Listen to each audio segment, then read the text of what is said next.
नमस्कार,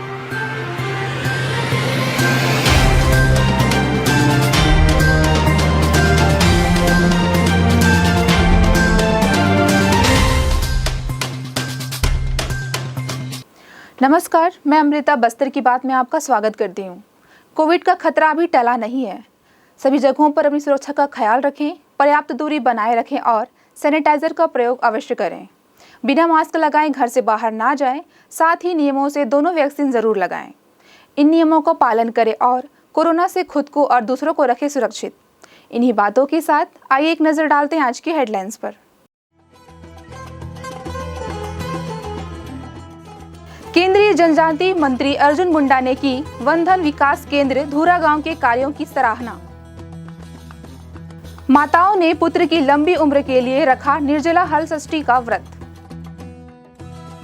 कम बारिश होने से इस वर्ष कोसा फसल को नुकसान होने का अंदेशा और पुराने बस स्टैंड में निर्माणाधीन पालिका बाजार के पार्किंग स्थल पर जलभराव से हो रही परेशानी। बस्तर की बात में अब खबरें विस्तार से। केंद्रीय जनजाति मंत्री अर्जुन मुंडा ने बस्तर प्रवास के दौरान 28 अगस्त को लोहनीगुड़ा विकास खंड के ग्राम धूरा गांव पहुंचकर वनधन विकास केंद्र के कार्यों का अवलोकन किया। उन्होंने इस वनधन विकास केंद्र में स्थानीय वनोपजों के बेहतर प्रोसेसिंग के कार्यों की सराहना करते हुए कहा कि इसके माध्यम से स्थानीय लोगों को स्वरोजगार उपलब्ध होने के साथ साथ वनोपज संग्रहणकर्ताओं को उनके उत्पाद का वाजिब दाम भी मिल सकेगा।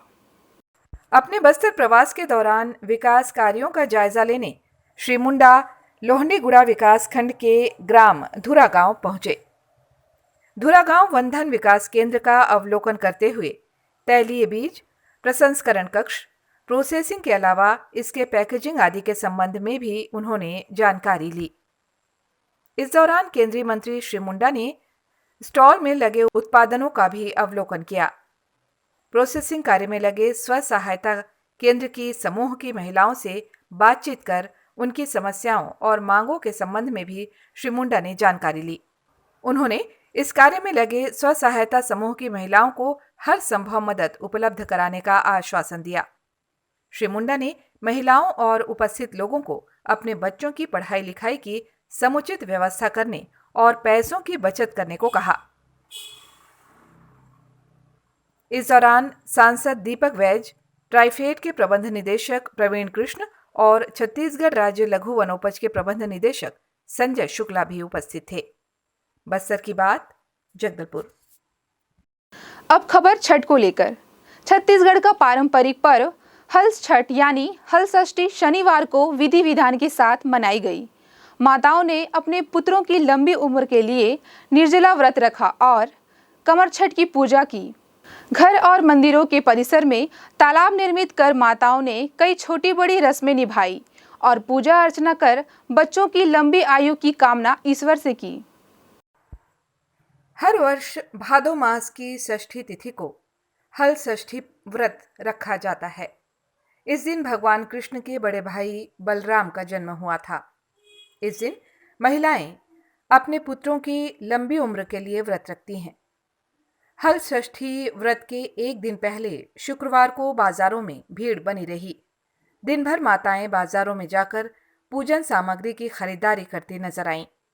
बाजारों में मिट्टी की चुकड़ी, पसहर का चावल, सतंजा सहित अन्य पूजन सामग्रियों की खरीदारी करती नजर आईं।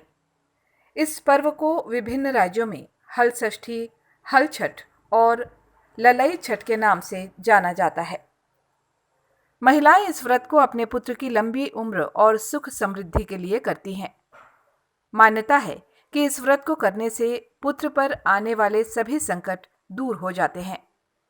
महिलाएं इस दिन घर के बाहर गोबर से छठी माता का चित्र बनाती हैं। विधि विधान से भगवान गणेश जी की पूजा अर्चना करती हैं। व्रत के दिन छोटे कांटेदार झाड़ी की एक शाखा, महुए की एक शाखा और नारियल के साथ पूजा संपन्न की जाती है। महिलाएं महुए के पत्ते पर दूध और सूखे मावे का सेवन कर व्रत का पारण करती हैं। गाय के दूध से बने दही का सेवन नहीं किया जाता। शास्त्रों के अनुसार दिन भर निर्जला व्रत रखने के बाद शाम के समय बिना हल चलाए चावल यानी पसहर का चावल और महुए से पारण करने की मान्यता है। इस व्रत को पुत्रवती महिलाएं अपने पुत्र की लंबी आयु और नवविवाहिता महिलाएं पुत्र की कामना के लिए करती हैं। बस्तर की बात, जगदलपुर। इस साल मौसम को देखते हुए कोसा कृमि पालक इस व्यवसाय में होने वाले नुकसान को लेकर चिंतित है। कम बारिश होने से कीड़े कृमि को नुकसान पहुंचाते हैं और इससे कोसा फल उत्पादन प्रभावित होता है। इस वर्ष असंतुलित बारिश होने से यह खतरा बढ़ गया है। फिलहाल जिले के कृमि पालक पहली फसल के लिए कृमि डाले हुए हैं। रेशम विभाग द्वारा जिले के 29 टसर और 5 मलबरी केंद्र में कोसा फल का उत्पादन किया जाता है। एक सीजन में कोसा कृमि पालकों को अच्छी खासी आमदनी हो जाती है। कोसा कृमि पालकों को कोसा फल बेचने के लिए भटकना नहीं पड़ता। फल संग्रहण कर ये सीधे कोकून बैंक पहुंचाते हैं। यहां शासन द्वारा निर्धारित समर्थन मूल्य में खरीदी की जाती है। रेशम विभाग के सहायक संचालक एस.के. विश्वकर्मा ने बताया कि पहली फसल के लिए कृमि पालकों को अंडे उपलब्ध करा दिए गए हैं। इस माह पहली फसल तैयार होगी। इसके बाद दूसरी फसल की तैयारी की जाएगी। उन्होंने कहा कि कोसा कृमि पालन के लिए मौसम अनुकूल नहीं है, जिससे उत्पादन प्रभावित होने की संभावना है। तेज बारिश कृमि पालन के लिए लाभदायक होती है। कोसा कृमि पालकों को रेशम विभाग के कोकून बैंक से 250 अंडे सिर्फ 2 रुपए में मिलते हैं। एक तितली 250 तक अंडे देती है। उसे एक DLL कहा जाता है, जिसमें किसानों को विभाग की ओर से 10 रुपए सब्सिडी मिलती है। अंडे से अपने आप रेशम कीड़े 9 दिन में बाहर आते हैं। रेशम विभाग के सहायक संचालक और गोकुल बैंक के प्रभारी एस.के. विश्वकर्मा ने इस संबंध में विस्तृत जानकारी दी। रेशम विभाग के अंतर्गत जैसे हमारे यहाँ 9 शासकीय टसर केंद्र उपलब्ध हैं और 32 वन प्रक्षेत्र हैं जहाँ पे विभाग के द्वारा अर्जुन का पौधरोपण किया गया और हमारे किसान भाई आज 4-5 साल से जैसे पौधे हमारे कृमि पालन योग्य आ गए हैं, तो उन किसानों को जो प्रशिक्षित हैं, जिनको प्रशिक्षण दिया जा चुका है, उन्हें वो भोगाधिकार के रूप में प्रक्षेत्र उपलब्ध कराया जाता है और प्रशिक्षण के उपरांत जो फसल का उत्पादन है वो 3 चक्र में होता है। प्रथम फसल, द्वितीय फसल और तृतीय फसल। तो पत्ती की उपलब्धता, रेशम कीट की जो भोजन है वो अर्जुना और साजा के पौधे जो है वो मुख्य रूप से उपयोग किए जाते हैं। तो वन क्षेत्रों में और हमारे विभागीय केंद्रों में हमारे किसान भाई और महिला जो है वो सब सदस्य अपनी स्व सहायता समूह का गठन करके कार्य करते हैं, जिसका देख रेख करते हैं और देख रेख करने के पश्चात वर्ष भर में 3 फसल का उत्पादन करके लाभ कमाते हैं। ये हमारी योजना टसर के अंतर्गत है। इसके पश्चात सहतूत रेशम की हमारे यहाँ 5 इकाइयाँ कार्यरत हैं। बड़े मारेंगा में 2 इकाई हैं, दुबे उमरगांव, बालेंगा और चोकर। इस प्रकार 5 जो है इसमें महिला समूहों के द्वारा जो है पूरा कार्य का निष्पादन किया जाता है और उन्हें भोगाधिकार दिया गया है और प्रशिक्षण के उपरांत वो निरंतर जो है सहतूत रेशम साल में 5 फसल का उत्पादन कर जिले में हमारा जो उत्पादन है वो 9,000 किलो से ऊपर है। 9 से 10,000 किलो के लगभग जो है मलबरी कोसा का उत्पादन होता है, जिसका 180 रुपये किलो शासकीय समर्थन मूल्य की दर से महिलाओं को भुगतान किया जाता है। और इसके पश्चात जो है तीसरी योजना पोस्ट कोकून टेक्नोलॉजी के अंतर्गत जो है कोसा के उत्पादन के साथ साथ में कोसा से धागा बनाने का जो कार्य है वो यहाँ पे बहुत प्रचलित हो रहा है। महिलाओं में इसका रुझान काफ़ी दिख रहा है, चूँकि यह घर पे ही रोज़गार उपलब्ध कराता है। प्रशिक्षण प्राप्त करने के पश्चात विभाग के द्वारा उन्हें मशीन दिया जाता है, प्रशिक्षण दिया जाता है और रॉ मटेरियल जो है वो क्रेडिट में महिलाओं को उपलब्ध कराया जाता है।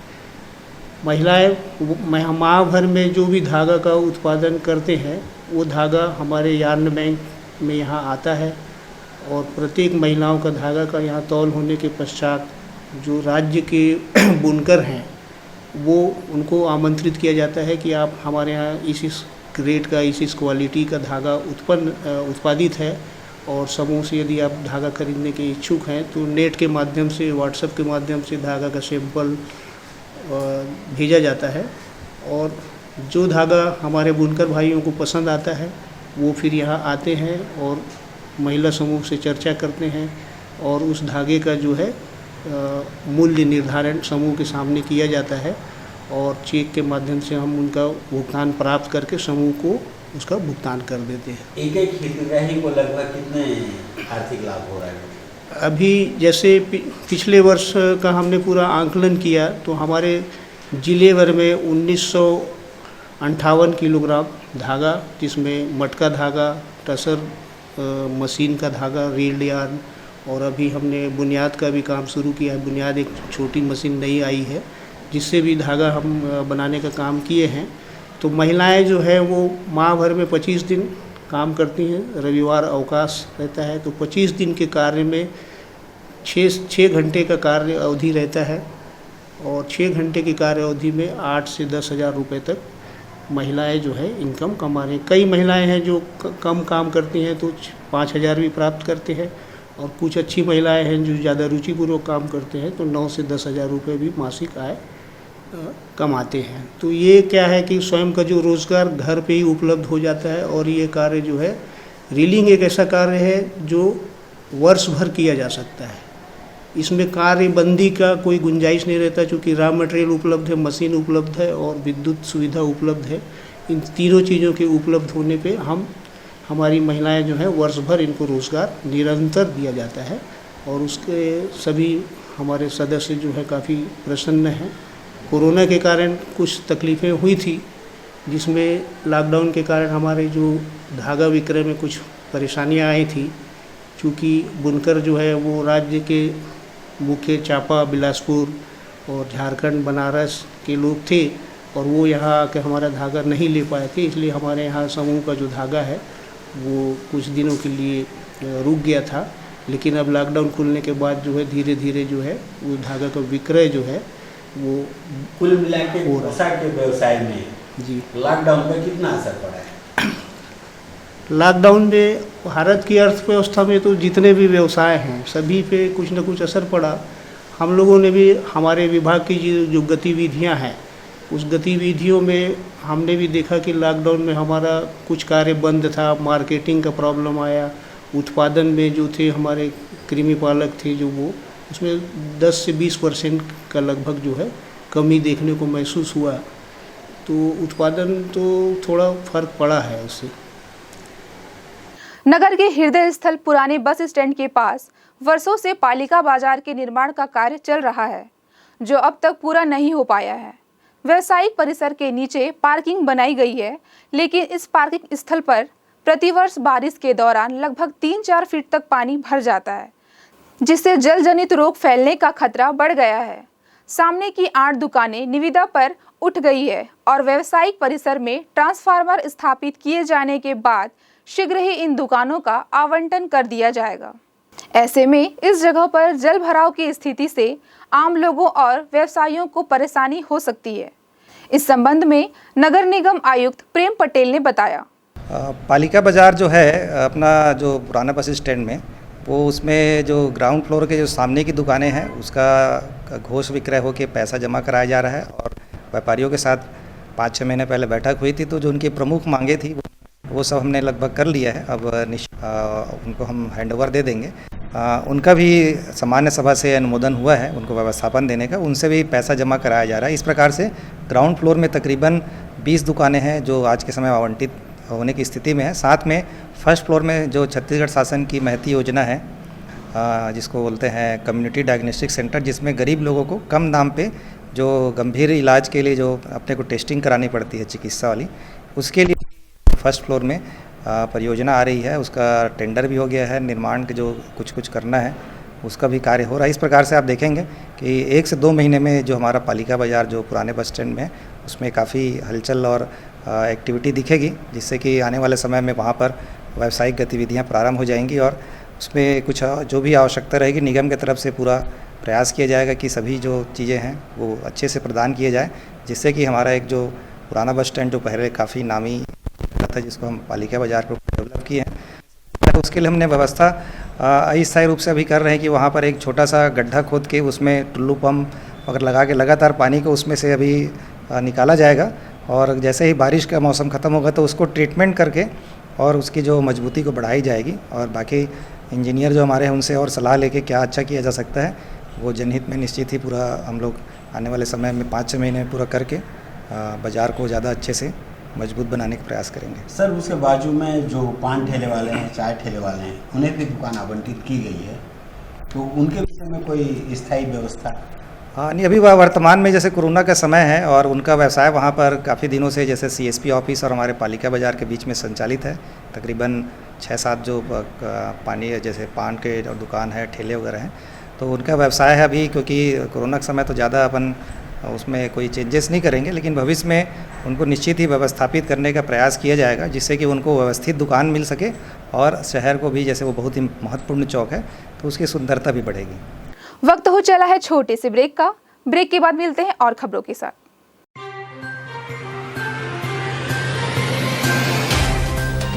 सफर जगतुगुड़ा से जगदलपुर का, नित नई करवट लेता शहर हमारा, चौक चौराहों से होता हुआ विकास की गाथाएं गढ़ता बस्तर हमारा। कई रंगों से सराबोर कितनी ही कहानियों को समेटे, कहीं विकास के सोपान तो कहीं सरकारी दावे और उनका सच।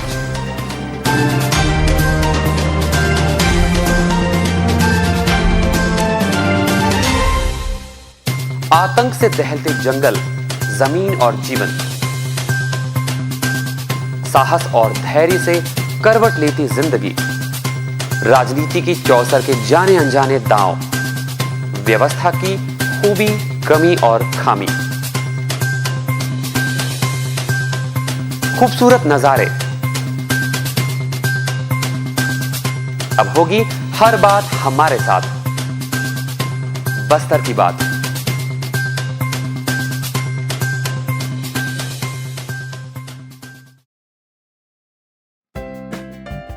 देश की जानी मानी इंटरनेट प्रोवाइडर कंपनी रेलटेल अब अपने शहर जगदलपुर में उपलब्ध। केबल टीवी और ब्रॉडबैंड पाइए एक साथ, बेहतर सर्विस, शानदार गुणवत्ता, हमेशा एक जैसी स्पीड यानी 100 Mbps।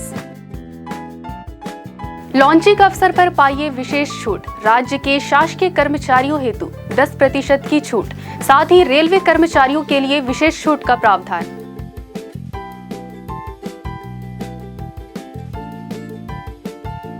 इंटरनेट कनेक्शन हेतु तत्काल अपने केबल ऑपरेटर से संपर्क करें या कॉल करें 9425262386 पर या 9617185020 पर।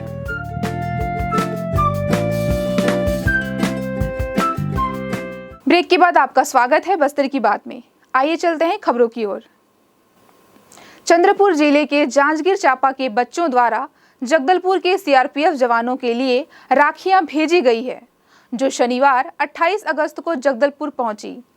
त्योहारों के समय सुरक्षा में तैनात जवानों को त्योहार मनाने का अवसर नहीं मिल पाता है। इसे ध्यान में रखते हुए विभिन्न संस्थाओं के लोग जवानों के साथ मिलकर त्योहार मनाते हैं। इसी क्रम में पुलिस उप महानिरीक्षक CRPF जगदलपुर रेंज कार्यालय में Saraswati English medium higher secondary school Chandrapur जिला जांजगीर चांपा के बच्चों द्वारा भेजी गई राखियां मिली। आकर्षक राखियों को जवानों की कलाइयों पर बांधकर रक्षाबंधन का पर्व मनाया गया। हम सभी जानते हैं कि अपने अपने घरों से दूर रहकर अपने कर्तव्य का पालन कर रहे जवान अक्सर इन त्योहारों से वंचित रह जाते हैं। ऐसे में इन रक्षा सूत्रों के रूप में इन्हें घर का स्नेह मिला। जवानों का कहना है कि देशवासियों से मिल रहे प्यार और सम्मान से जवानों को अपने कर्तव्य का निर्वहन करने में हौसला मिलता है। इन जवानों ने स्कूली बच्चों के प्रति आभार व्यक्त किया है। मयूर क्लब कुम्हारपारा के द्वारा 29 अगस्त को साइकिल दौड़ प्रतियोगिता का आयोजन किया जा रहा है। यह प्रतियोगिता स्थानीय दंडामी माड़िया चौक से शुरू होगी और राष्ट्रीय राजमार्ग 63 पर स्थित उड़ीसा सीमा धनपुंजी तक जाकर वापस दंडामी माड़िया चौक में समाप्त होगी। प्रतियोगिता में विजयी प्रतिभागियों को पुरस्कार भी प्रदान किया जाएगा। साइकिल दौड़ दोपहर 1 बजे शुरू होगी और दंडामी माड़िया चौक पर ही पुरस्कार वितरण के साथ कार्यक्रम का समापन किया जाएगा।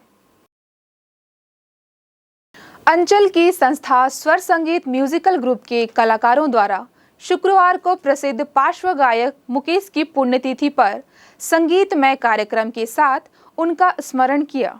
मुकेश की पुण्यतिथि पर कलाकारों ने उनके सदाबहार गीतों की सुरीली प्रस्तुतियां दी। यह कार्यक्रम स्थानीय आकांक्षा होटल में आयोजित हुआ।